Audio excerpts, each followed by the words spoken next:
오늘 설교 제목을 한번 따라해 주실까요? 빈들의 영성. 우리말 속담에 망아지를 낳으면 제주도로 보내고 자식을 낳으면 어디로 보내라? 서울로 보내라. 이런 말이 있습니다.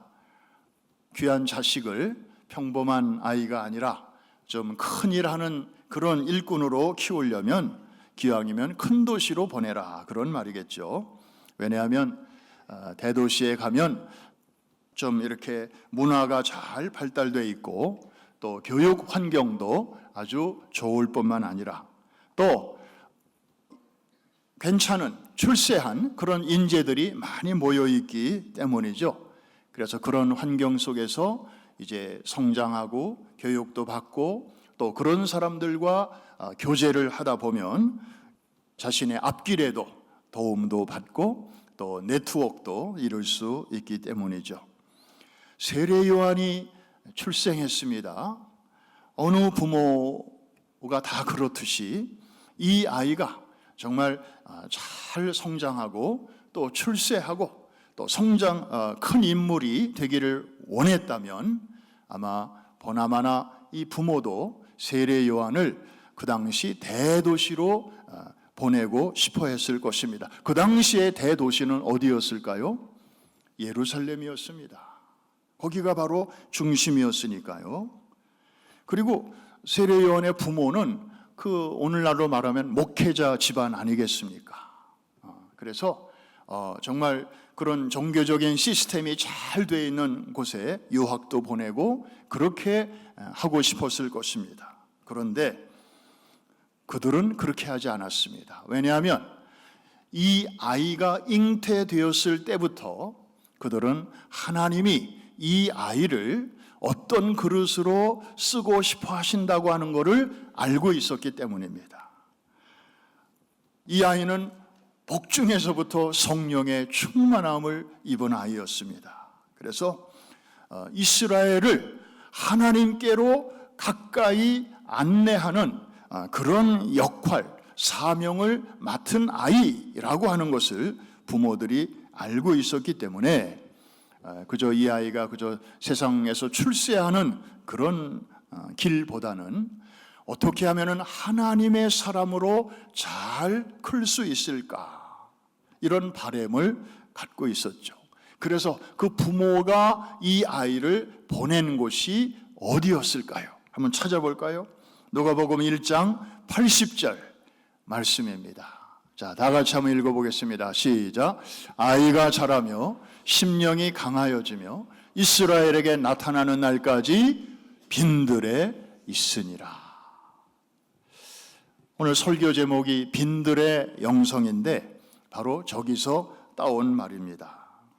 그러니까 저 말씀에 비추어 볼 때 세례 요한은 정식 교육 과정을 학교에서 이렇게 배웠다기보다는 어려서부터 이 빈들이라고 하는 곳에서 성장했음을 알 수 있습니다. 여러분, 그 당시 빈들에는 아무도 없었던 것은 아니었습니다. 거기도 사람들이 살고 있었어요. 공동체가 있었다 이 말입니다. 세상에서 좀 이렇게 세상을 등지고 다가오는 하나님의 나라를 바라보며 그런 사람들끼리 모여서 공동생활하는 그런 커뮤니티가 있었는데 바로 에세네파라고 하는 그런 종파가 있었고 세례 요한이 그 공동체 안에서 성장했을 것이다, 이렇게 보고 있습니다. 여러분, 빈들, 우리말 성경에 빈들이라고 되어 있는데 빈들의 마른 불같이 할 때의 그 빈들입니다. 저도 궁금해서 영어 성경을 찾아보니까 desert라는 단어로 되어 있습니다. desert 그러면 사막 혹은 광야, 이렇게 번역이 될 수 있는데 여러분, 사막과 광야는 또 좀 다르다고 전문가들은 이야기를 하고 있습니다. 이스라엘에 우리가 가보면 거기 이제 광야들이 많이 있잖아요.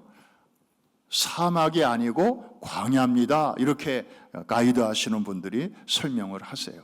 여러분, 사막은 그냥 모래가 그냥 끝이 없고요. 그 다음에 비가 1년 내내 거의 안 오죠.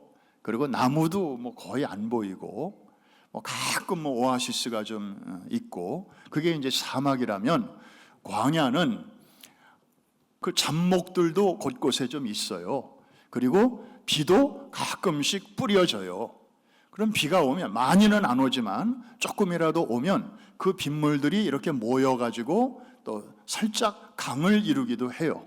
그래서 없던 길도 생기고 있던 길도 없어지고, 그래서 사람이 아주 살 수 없는 그런 사막 같은 곳은 아니에요. 그래서 다윗이 사울 왕을 피해서 뭐 10여 년 동안 피신했던 곳이 바로 유다 광야 아닙니까? 거기서 그런 대로 살아갔던 것이죠. 그러나 사람들의 왕래는 거의 없는 곳입니다. 그리고 문화시설 전혀 없는 곳입니다. 어떤 쾌락이나 즐거움을 찾을 수 없는 곳입니다. 거기는 오직 하나님만을 바라볼 수밖에 없는 곳이에요. 그리고 하나님만을 생각할 수밖에 없는 곳이고, 뭐 인생의 자질구레한 거, 사소한 거, 뭐 돈 걱정, 무슨 뭐 인간관계, 그런 거 전혀 거기서는 별로 생각할 여유가 없어요. 그냥 근본적인 거, 본질적인 거, 아주 기본적인 거, 그런 것들로 돌아가게 만드는 그런 환경이죠.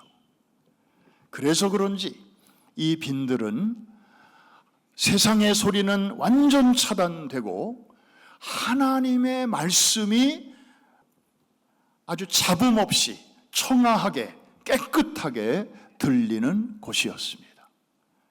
그래서 광야를 히브리어로 미드바르라고 하는데, 그 속에는 다바르라고 하는 단어가 들어가 있어요. 다바르는 말씀이에요. 하나님의 말씀. 그런데 그 앞에 밑자가 붙으면서 미드바르가 되면서 광야. 그러니까 이 말씀과 광야는 이건 아주 밀접한 관계가 있는 것이죠. 세상의 소리는 이제 멀어지고, 그동안 듣지 못했던 하나님의 음성, 하나님의 말씀이 액면 그대로 이렇게 전달되는 그런 장소가 바로 이 광야였던 것입니다. 세례 요한은 어려서부터 그 광야 빈들에서 성장했습니다. 그래서 나중에 그는 광야에 외치는 자의 소리로 쓰임 받을 수가 있었던 것입니다. 여러분 혹시 광야 교부라는 말을 들어보셨습니까? 기독교 역사에서 아주 중요한 역할을 하셨던 분들입니다. 이분들이 활동했던 시기는 주후 313년 로마의 콘스탄틴 황제가 이탈리아의 밀라노에서 밀라노 칙령을 발표한 적이 있죠. 그 칙령은 대단히 중요한데, 그동안 300년 동안 박해를 받던 기독교인들에게 신앙의 자유를 선포하는 그런 칙령이기 때문입니다. 이 칙령을 터닝 포인트로 해서 그동안 지하에서 예배드리던 기독교인들이 지상으로 다 올라오게 되었어요. 누가 들을까 조용조용히 찬송하고 기도하던 사람들이 이제는 마음 놓고 찬양하고 기도하고 예배 드릴 수 있게 된 것입니다. 교회에 대한 박해가 이제 사라지게 된 것이죠.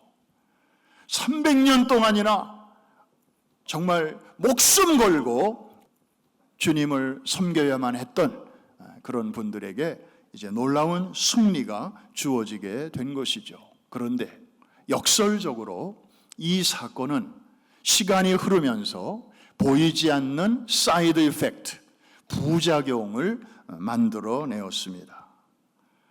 모처럼 신앙의 자유가 주어져서 좋기는 한데, 대다수의 사람들이 이제는 뭐 위협도 없어지고 장애물도 없고 신앙의 자유가 갑자기 주어지다 보니까 몸은 자유롭고 편한데 마음은, 저들의 영적인 상태는 자신도 모르는 사이에 느슨해져 가고 무뎌져 가고 있었던 것입니다. 본인들이 알죠. 내가 이러지 않았는데 왜 요즘 이렇게 영적으로 무기력해질까? 아니, 이렇게 하나님이 우리에게 놀라운 신앙의 자유를 선물로 주셨는데 내가 더 열심히 신앙생활을 해야 되는데 왜 요즘은 교회도 가기 싫고 집에서 그냥 유튜브나 보고 TV 보고 왜 그런 시간이 점점 더 좋아질까? 내가 이러지 않았는데 이제 이런 생각을 하게 된 것이죠. 과거에는 종교적 박해가 그들에게 위협이었다면 이제는 종교적 자유에 따른 안락한 신앙생활이 그들에게 오히려 위협이 되고 있는 이런 묘한 현실을 이제 마주하게 된 것입니다. 대부분의 사람들은 그냥 그러려니 하고 거기에 안주하고 있었지만 몇몇 소수의 사람들은 아니야, 내가 이렇게 살다가는 완전히 내 영혼이 완전히 파리해지고 죽을 것 같아. 난 이런 데서 더 이상 못 살겠어. 그래서 안락한 이 환경을 뒤로 하고 이제 스스로 의도적으로 아주 거친 환경을 찾아서 뛰쳐나간 그런 사람들이 있었는데, 그들이 뛰쳐나간 곳이 해외도 아니었고 그들 마을에서 그리 멀리 떨어지지 않은 광야로 나갔던 것입니다. 그런 분들을 가리켜서 역사는 광야 교부라고 말을 합니다. 여러분, 주전자 속의 개구리라는 표현을 혹시 들어보셨습니까? 주전자에 물을 넣고 개구리 한 마리를 집어넣어요. 그러면 온도가 적당하니까 이 개구리는 좋다 그러고 있습니다. 그런데 주전자 밑에 알코올 램프를 하나 놓고 불을 이렇게 가하는 거예요. 그럼 물이 서서히 데워지거든요. 나중에는 막 끓어요. 그런데도 이분은 그 온도의 변화를 미처 느끼지 못하는 거예요. 나중에는 삶은 개구리가 되는 거예요. 죽는 줄도 모르고 죽는 거죠. 이런 현상을 가리켜 주전자 속의 개구리다, 그런 표현을 씁니다. 우리 신앙생활 하다 보면 이런 위기를 가끔씩은 만납니다. 미국에 사는 친척을 방문한 한 중국 크리스찬이 있었습니다. 미국에 와서 보니까 모든 게 풍족하고 무엇보다도 신앙의 자유가 있고 중국하고 너무 다른 거예요. 이야, 천국이 따로 없구나. 하루하루가 너무 행복했습니다. 그런데 이제 한 달쯤 지나니까 이제 돌아갈 때가 점점 다가오게 되었습니다. 하루는 친척이 이렇게 말합니다. 자네 어렵게 미국에 왔는데 돌아가지 말고 그냥 여기 눌러 앉아. 그냥 우리와 같이 살자. 중국 가면은 여러 가지로 어렵잖아. 신앙생활도 제대로 못하고. 지금 미국에 이렇게 그냥 와서 눌러 앉은 중국 사람들이 얼마나 많은데, 이렇게 권유를 했습니다. 하룻밤 생각해 보기로 하고 다음 날 아침 이제 대답을 주기로 했습니다. 이분은 밤새도록 잠을 이룰 수가 없었습니다. 그런데 다음 날 아침, 그래, 생각해 봤나? 네. 그러면서 그분의 대답은 이러했습니다. 제가 한숨 못 자면서 고민도 하고 생각도 하고 기도도 해보았습니다. 그런데 결국 결론은 돌아가야 되겠습니다. 아니, 왜? 한번 나오기도 쉽지 않은데 자네 여기서 돌아가면 다시 못 올지도 몰라. 중국 사람들은 기름진 음식을 많이 먹기 때문에 식후에는 반드시 티백을 사용합니다. 이 티백은 찬물이나 미지근한 물에 넣으면 깊은 맛이 안 납니다. 펄펄 끓는 물 속에 들어가야 그윽한 그 깊은 맛이 납니다. 제가 여기 한 달 동안 있어 보니까 너무 몸도 편하고 참 마음도 편하고 너무 참 행복합니다. 저도 돌아가고 싶지 않습니다. 그런데 제 영혼은 많이 불편했습니다. 여기 내가 더 오래 있다가는 몸은 편하지만 내 영혼이 숨 막힐 것 같은 그런 생각이 들었습니다. 저는 차라리 중국으로 돌아가겠습니다. 끓는 물과 같은 그곳에 던져지는 티백이 되고 싶습니다. 참 아름다운 이야기입니다. 오늘날 많은 사람들은 마저 우리에게도 빈들이 필요해 라고 하는 것에는 다 동의합니다. 그러나 막상 거기로 나가자고 하면 다들 꺼려합니다. 각자의 컴포트 존이 있어서 거기에 한번 탁 들어가면 거기서 헤어나오기가 참 쉽지 않은 것은 우리 주말에 남자들이 일주일 내내 바깥일에 시달리다가 모처럼 집에 들어와서 소파에 누워가지고 리모컨 들고 자기가 보고 싶은 채널을 보고 있을 때 보면 압니다. 그때는 정말 아내가 혹은 애들이 아빠 뭘 좀 도와줘요, 여보 이것 좀 해줘요, 다 잔소리로 들립니다. 손 하나 꼼짝하기도 싫기 때문이죠. 그 소파가 주는 안락함, 그게 바로 그에게는 최고의 컴포트 존이기 때문이죠. 그런데 여러분, 그냥 평범한 인생이라면 몰라도 하나님이 귀하게 쓰실 만한 그런 일꾼이 되기를 원한다면 우리 모두에게는 빈들의 경험이 필요합니다. 구약의 모세가 그랬습니다. 화려한 애굽식 교육만 가지고는 하나님의 일을 할 수가 없었기 때문에 하나님은 그 모세를 거친 미디안 광야로 끄집어내셔서 훈련을 시키셨습니다. 구약의 엘리야가 그랬습니다. 신약의 세례 요한도 이렇게 빈들의 삶이 있었고요. 심지어 하나님의 아들로 오신 예수 그리스도마저도 광야의 시간이 필요하셨습니다. 사도 바울도 아라비아 사막에서의 3년의 그런 시간이 필요했던 것이죠. 지금도 우리 성지순례 팀이 요즘은 이스라엘 못 가지만 전에 매년 거의 갔을 때 광야를 반드시 갑니다. 광야 근처에 가면 여전히 인터넷이 작동합니다. 그런데 광야 안으로 조금만 걸어 들어가면 막대기가 서서히 줄기 시작하다가 결국에는 안 보입니다. 이제 세상과 이 디지털 연결이 이제 끊어지는 거죠. 거기가 바로 광야입니다. 인터넷이 먹통인 곳. 그래서 정말 이제는 하나님만을 바라볼 수밖에 없는 그 환경이 바로 이 광야이죠. 저 어제 이런 뉴스 듣고 깜짝 놀랐습니다.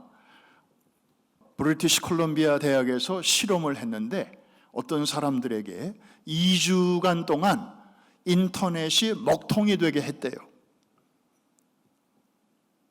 그러고 나서 뇌의 상태를 조사해 보니까 뇌의 나이가 10년이나 젊어졌더라. 오메. 도대체 우리가 인터넷에 둘러싸여서 하루에 많은 시간을 보는 것이 우리 뇌에 도대체 어떤 영향을 미치기 때문에 그럴까? 저도 아주 충격을 받았습니다.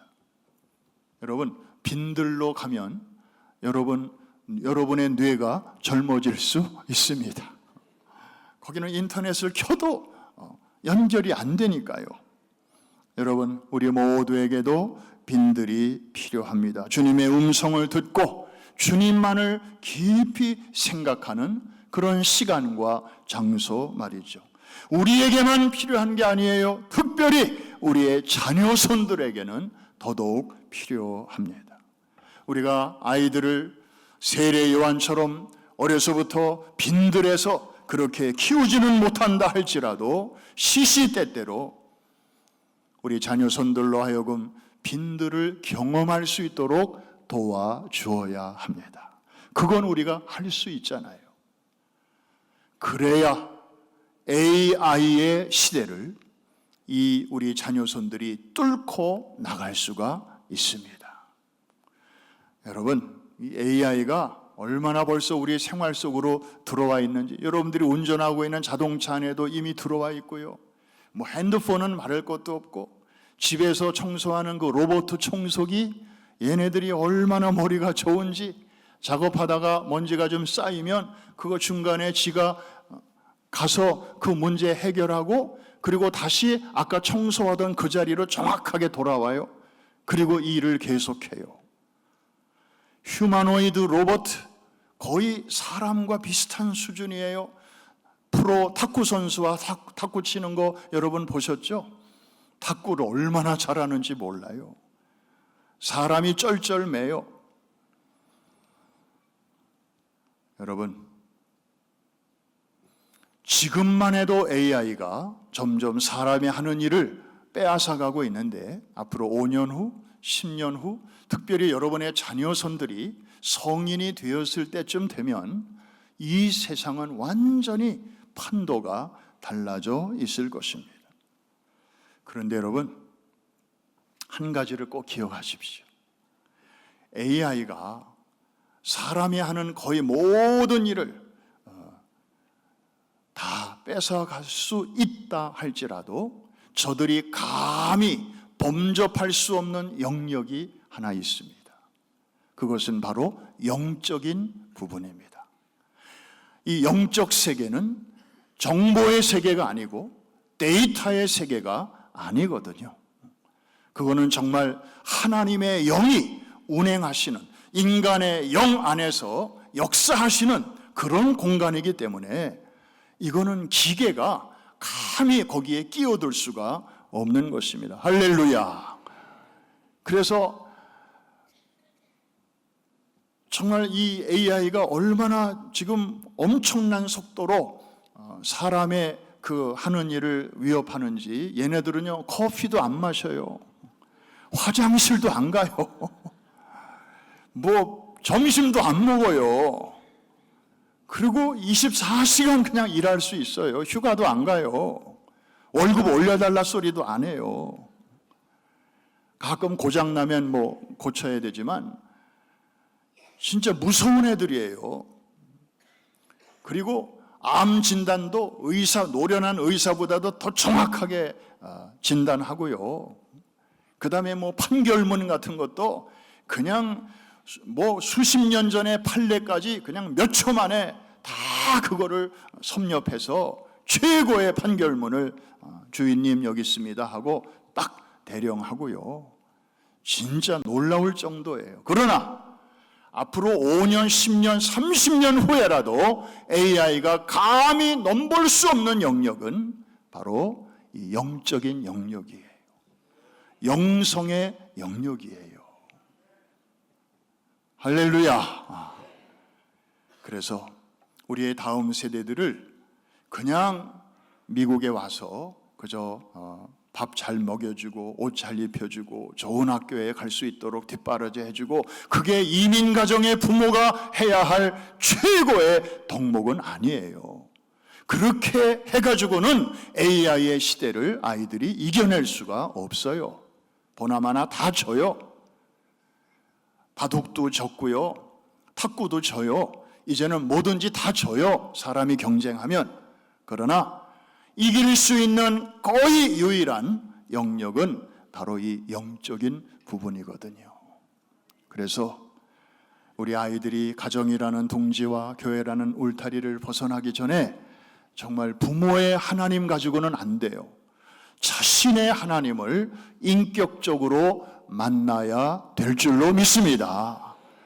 그래야 대학이라고 하는, 또 사회라고 하는 낯선 환경에 던져진다 할지라도 거기에서 지금보다 몇 배나 더 아주 발달된 그런 AI의 세상이 온다 할지라도 AI 밑으로 들어가서 노예가 되지 않고 AI 위에서 명령하고 통제하는, 다스리는, 그래서 하나님의 형상대로 지음받은 인간의 존엄성을 유지하면서 변화하는 시대를 유유히 브레이크스루, 뚫고 나갈 수 있는 위대한 인물들이 될 줄로 믿습니다. 금년 여름에도 우리 교회는 청소년들을 데리고 이제 해외 축구 선교를 같이 나갑니다. 아마 다음 주일쯤에 소개가 될 텐데, 이번에는 온두라스로 갑니다. 온두라스의 가스타뇨 마을로 갑니다. 아마 온두라스, 가스타뇨 이러면 가슴이 울렁울렁하는 분들이 많이 계실 거예요. 왜냐하면 우리 교회가 이제 어린이 선교로 패러다임을 바꾼 이후에 처음으로 해외에 세운 학교가 바로 온두라스의 가스타뇨 학교이기 때문입니다. 지금은 학교 운영이 너무 어려워서 이 리모트로 학교를 운영하는 게 생각만큼 쉽지가 않아서 지금은 학교 문이 닫혀 있습니다. 참 가서 보면 마음이 짠합니다. 그러나 여러분들의 눈물과 기도와 헌신으로 이제 몇 년 동안 학교가 잘 운영이 되면서 그 학교도 못 다니던 아이들이 그 학교를 통해 성경을 배우고 영어를 배우고 꿈이 생기고, 그래서 지금 사회 곳곳으로 많이 진출해 있습니다. 그 중에 어떤 애는 로이어가 되고, 어떤 이는 덴티스트가 되고, 또 어떤 이는 크루즈 배에, 수천 명이 타는 크루즈 배에 그 게스트 서비스 디렉터가 되어서, 지난번에 우리 시니어들 650명 모시고 갔을 때에 그 네 분이 들어가지를 못해서 하마터면 집으로 돌아가실 뻔했는데, 그분이 나오셔가지고 다 손수 서류를 보충하고 이렇게 해서 다 들어가실 수 있도록 천사 역할을 해주지 않았습니까? 우리가 뿌린 씨앗은 하나도 헛되지 않는 줄로 믿습니다. 이번에 우리 청소년들이 그곳에 가는 것도 일종의 빈들 경험을 하는 것입니다.